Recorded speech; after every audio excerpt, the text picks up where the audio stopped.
সাত ভাই ডাকাত প্রতিষ্ঠা করেছিল এই মন্দিরের। ইছামতির তীরে আজও গোটা পৌষ মাস জুড়ে মেলা বসে সাত ভাই কালীতলা মন্দির প্রাঙ্গণে। কথিত আছে সাত ভাই ডাকাত অবিভক্ত তথা অধুনা বাংলাদেশের যশোরে ডাকাতি করতে গিয়েছিলেন। ডাকাতি করে ফেরার পথে মায়ের আদেশে তাকে নিয়ে আসেন। তারপর প্রতিষ্ঠা করেন উত্তর 24 পরগনার বনগাঁ থানার পুরাতন বনগাঁ এলাকায় ইছামতি নদীর তীরে এই বটগাছের গোড়ায়। এই অঞ্চল তখন ঝোপ জঙ্গলে ঘেরা।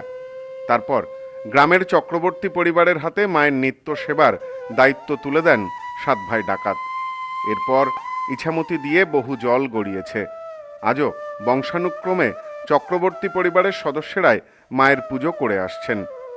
চক্রবর্তী বংশের বর্তমান পুরুষ তথা মন্দিরের পূজারী সুশান্ত চক্রবর্তী বলেন, এই মন্দিরের সাথে প্রায় 350 বছরের ইতিহাস জড়িয়ে। আমরা বংশানুক্রমে 8-9 পুরুষ ধরে মায়ের পুজো করছি। সাত ভাই কালী মন্দির বিগত আজ থেকে 350 বছর আগে তৎকালীন ভারত বাংলাদেশ যখন সৃষ্টি হয়নি, সেখান থেকে যশোর জেলা অন্তর্গত মাকে নিয়ে এসে এখানে ডাকাতরা সাত ভাই ডাকাত তারা প্রতিষ্ঠিত করার পরে আমাদের বংশের হাতে তুলে দেয়। আমাদের বংশে মোটামুটি জেনারেশন অনুযায়ী 8 থেকে 9 জেনারেশন কি 10 জেনারেশন কেটে যাচ্ছে।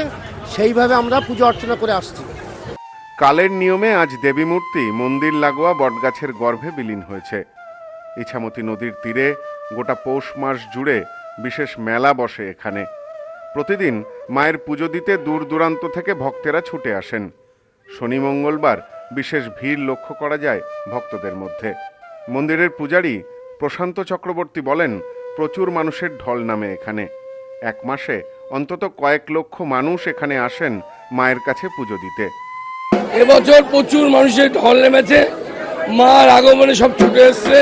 দূর দূরান্ত থেকে সারা ভারতবর্ষের লোক এখানে আসে পুজো দিতে। এই এক মাসে হাজার হাজার লক্ষ লক্ষ লোক পুজো দিতে মার এখানে আবির্ভাব হয়। তারা পুজো দিয়ে মার এখানে তৃপ্তি পায়, ভালোভাবে পুজো দেওয়া হয়। নামগোত্র সপরিবারের মঙ্গল কামনায় মার কাছে ফুল নিবেদন করা হয় তাদের নামে। জানা গেছে শুধু জেলা নয়, পার্শ্ববর্তী জেলা এমনকি ভিন রাজ্য থেকেও পৌষ মাসে ভক্তেরা আসেন মায়ের মন্দিরে। মন্দিরে পুজো দেওয়ার পাশাপাশি বাড়তি পাওনা পাশে ইছামতি নদীতে নৌকা বিহার। মেলা পরিচালনার জন্য সাত ভাই কালীতলা পৌষ মেলা কমিটির পাশাপাশি বনগাঁর পুলিশ প্রশাসনের পক্ষ থেকেও বিশেষ সহযোগিতা করা হয়। ভক্তদের যাতে কোনো অসুবিধা না হয় সেদিকে সতর্ক দৃষ্টি থাকে সকলেরই।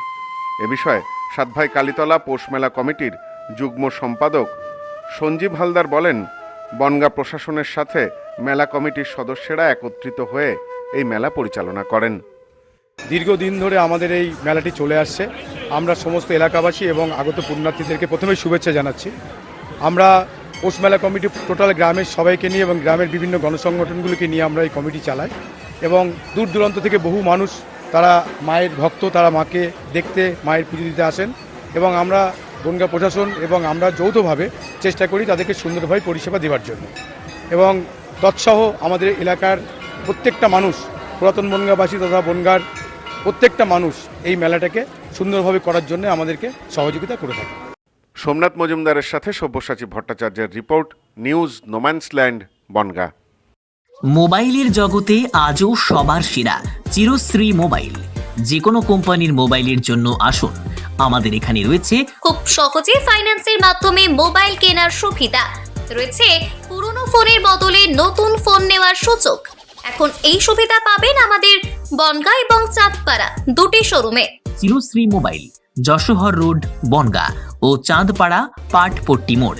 ফোন নাম্বার 8369570050 এবং 9932486511।